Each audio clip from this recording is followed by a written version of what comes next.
Hürmetli vatandaşlarım, Novruz bayramınlarını tebrikleymen. Bugün mening sizlarga so'zlaydigan leksiyam Amerika-Jungo münasebeti, yani Amerika-Jungo o'rtasida diplomatik munosabatlar ustida his qilganlarimizni va o'zimiz to'g'ri kelayotgan, duch kelayotgan masalalarni tahlil qilib vatandaşlarım bilan fikrlashish niyatida so'zlayman. Amerika-Jungo ikki davlatning diplomatik munosabati bu intayin cho'ng tema. Bununla bizning kuchimiz yetmaydi, tahlil qilish iqtidorimizmi yetmaydi. Ammo hozirgi matbuot va torbetlarda bo'layotgan fikr so'zlardan va hukmlardan, siyosiy munosabatlardan, bordi-keldi munosabatlardan Amerika-Jungo diplomatik munosabatining manzarasini ko'rib olganimiz bo'yicha, kuzatganimiz bo'yicha tahlil qilamiz. Xitoy o'zining so'z iboralarida davomli holda Jungo-Amerika munosabati Jungoning boshqa davlatlar va yoki dunyoviy davlatlar bilan bo'lgan diplomatik munosabatlarda intayin asosiy va intayin xalqaro munosabat, ya'ni Jungo-Amerika munosabati intayin muhim munosabat deb takrorlab keldi. Amerika-Jungo o'rtasidagi bu xil diplomatik munosabat asosan aytgan vaqtida 72-yildan boshlangan bo'lsa, mushu kungacha bo'lgan aralıqda asosan kishilik huquq masalasi bo'yicha diplomatik munosabatlar, so'q munosabatlar urushi oxirlashib, Rossiya va Kreml imperiyasi 15 davlatga parchalangandan keyin boshlandi. Shu aralıqcha Amerikaning prezidentleri, doiralari Jungoni umumiy jihatdan 8 qatam ziyorat qildi. Tianmen voqeasida o'quvchilar harakati yuz bergan vaqtida Tianmenda ikki davlatning munosabati vaqtliq uzilib qoldi. Biroq 1997-yil 10-oyda sobiq rais Jiang Zemin Amerikani ziyorat qilib, 1998-yil 6-oyning 27-kuni sobiq prezident Clinton Beijingni ziyorat qilgandan keyin Amerika-Jungo munosabati yana asli keldi. Diplomatik munosabatlar asli keltirildi. Yaqinda 2013-yil 6-oyning 6-kuni prezident Obama bilan rais Xi Jinping Kaliforniyada uchrashdi. Shu vaqtda rais Xi Jinping o'ttirg'i mundaq bir masalani o'ttirib qo'ydi. Amerika-Jungo ikki davlat yangicha cho'ng davlatlar munosabatini o'rnatishimiz kerak dedi. Buningda prezident Obama'nın aldığı rais Xi Jinping'nin o'ttirib qo'ygan masalalari bu vaqtida shartlar bo'yicha tashabbuskorlik bilan o'ttirib qo'ygan shartlar. Birinchi, Amerika-Jungo ikki davlat qarshilashmaslik. Ikkinchi, Amerika-Jungo ikki davlat o'zaro to'qinishmaslik. Uchinchi, Amerika-Jungo ikki davlat tinchlikda birga turish. Rais Xi Jinping o'ttirib qo'ygan ikki davlat o'rtasida yangicha cho'ng davlatlik munosabati o'rnatish tashabbusining mazmunlari yuqorqi 3 nuqtadan iborat edi. Biz o'tganda so'zlagan leksiyalarimizda yangicha cho'ng davlatlik munosabati o'rnatish, yangicha cho'ng davlatlar munosabati o'rnatish degan bu siyosiy hukmning ta'biri hozirgacha aniq emas degan edi. Garchi rais Xi Jinping bu masalani o'ttirib elib chiqqan bo'lsa-mu, Amerika siyosiy yo'llari bunga yoki undaq yoki mundaq ifoda bildirgan emas edi. Yakında ifade bildirgen emas edi. Bu yerda rais Xi Jinping amaliyotda o'zining shaxsiy arzu olurmu yoki Jungo hukumatining arzu olurmu? Bu narsa bizga aniq bo'lmasa-mu, biroq mayli rais Xi Jinpingning og'zidan chiqqan ekan, albatta bu diplomatik siyosat yoki diplomatiya sohasida Jungoning siyosati va rais Xi Jinpingning siyosati bo'lib qolaverdi. Shunga yaqinda 3-oyning 19-kun Doviy torbetida bir nafar aptur rais Xi Jinpingning diplomatik siyosati qarmoqqa mo'tadil amaliyotda xatar yo'shirgan siyosat to'g'ri mavzuliq bir parcha maqola e'lon qildi. O makalesi şundaq dedi ki, Reis Xi Jinping o'ttirib qo'ygan cho'ng davlatlik munosabati o'rnatish. Amerika Jungo o'ttirisida yangi tiplik cho'ng davlatlik munosabati o'rnatish bir nazariy asosi yo'q. Ikkinchisi, bir nazariyni terak qilgan hukm emas yoki nazariy asosi yo'q bir tashabbus. Shuning uchun bu tashabbusning kelgusini tasavvur qilg'ili bo'lmaydi. Mushu tashabbus bo'yicha Amerika Jungo munosabatining kelgusini tasavvur qilg'ili bo'lmaydi deb ko'rsatdi.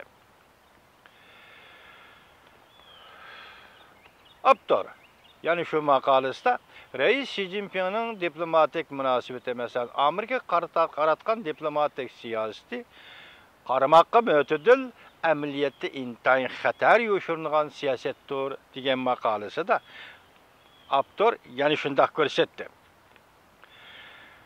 Masalaning yadrosi shu yerdiki, Jungo aloqador davlatlar bilan territoriya talash tortishi qilayotgan ahvolda Amerika Jungoning egilik huquqi va zamin butunligini hurmat qilmaydi.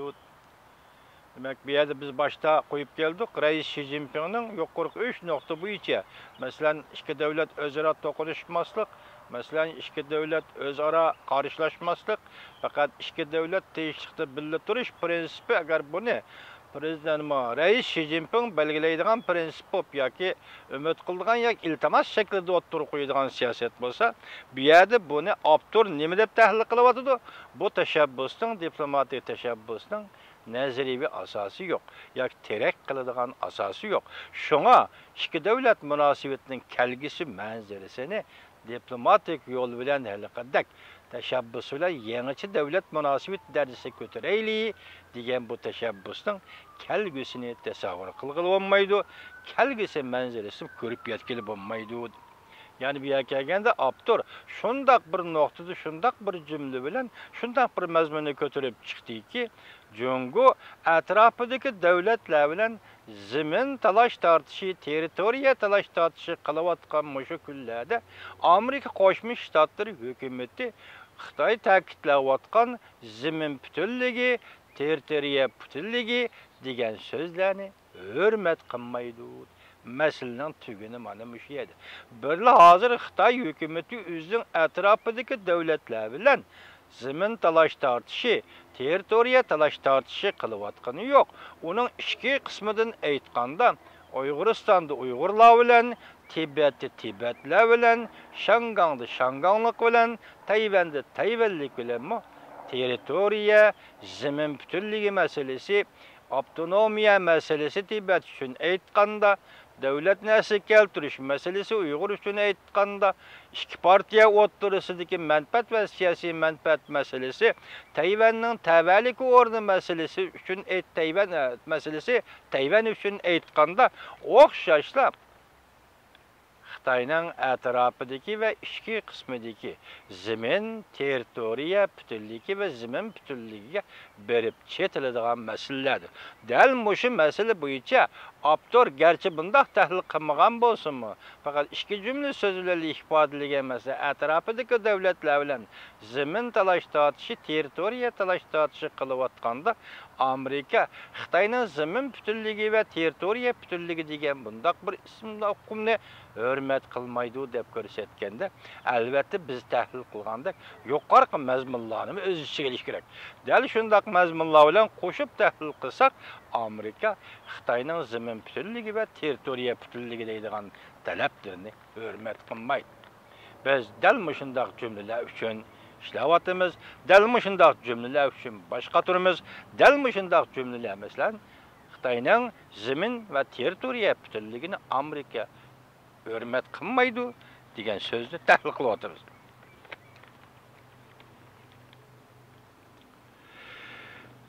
Oxirda, ya'ni shu Abdur, masalan, 3-oyning 19-kuni Dovit orbitiga yozgan maqolasida Reis Xi Jinpingning diplomatik siyosati qaramoqqa mo'tadil amaliyotda xatar yo'shirgan tashqi siyosat degan maqolasida yana nima dedi?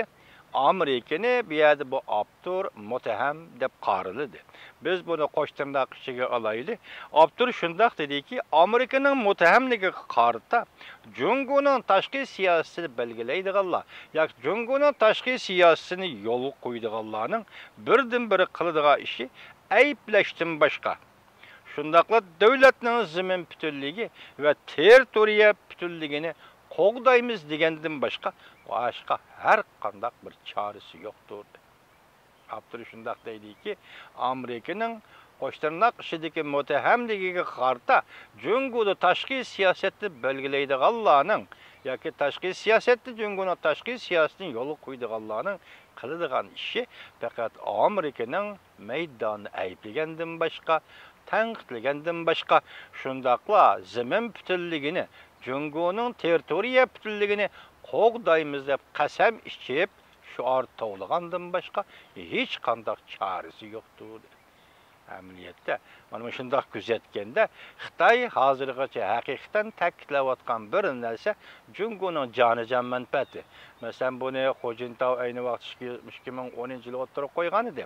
U jonijon manfaati degan Tibet, Uyg'ur, Tayvan, Shangang degan manfaatlar bularning hammasi Xitoyning yadrolik va jonijon manfaati deb ataladi ekan.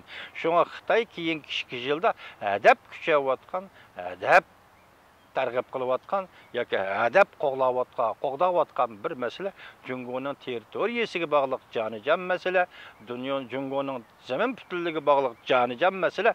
Mushu masalalar bo'yicha Jungo nima deydi? Amerikani ayblagandan boshqa va yoki shu chegara zamin butunligini, territoriya butunligini qo'g'daymiz deb shuar to'g'lagan qasam bergandan boshqa hech qanday chorasi yo'qdir dedi. Şuna Abdur şu makalada nima dedi? Jungoning bugungi diplomatik siyosati intayin qiyin bir davrga kirib qoldi deydi.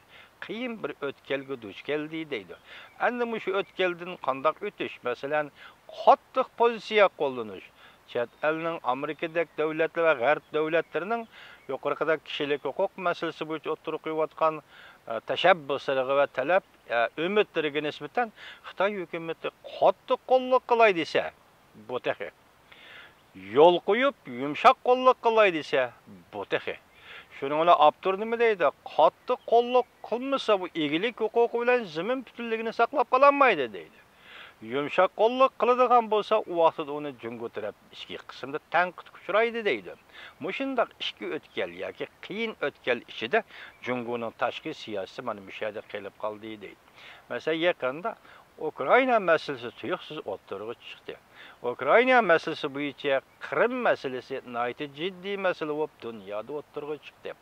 3-oyning 15-kuni Birlashgan Davlatlar Tashkilotining bexatarlik komitetida Amerika boshchiligidagi g'arb dunyosi Rossiyani tanqidlash va Rossiyaga qayta jazo embargo yurgizish bo'yicha bir qonun loyihasini o'tirib qo'yganda, esa qoida bo'yicha hozirgacha Rossiyaga oshkora qarshi turmay, balki oshkora qo'llash maydonida bo'lib kelayotgan Jungo hukumati, bexatarlik komitetiga a'zo bo'lgan Jungo hukumati ya Rossiyaga oshkora qarshi turmadi, yoki Amerikaning bu loyihasini qo'llab ovoz berib bilet tashlamadi.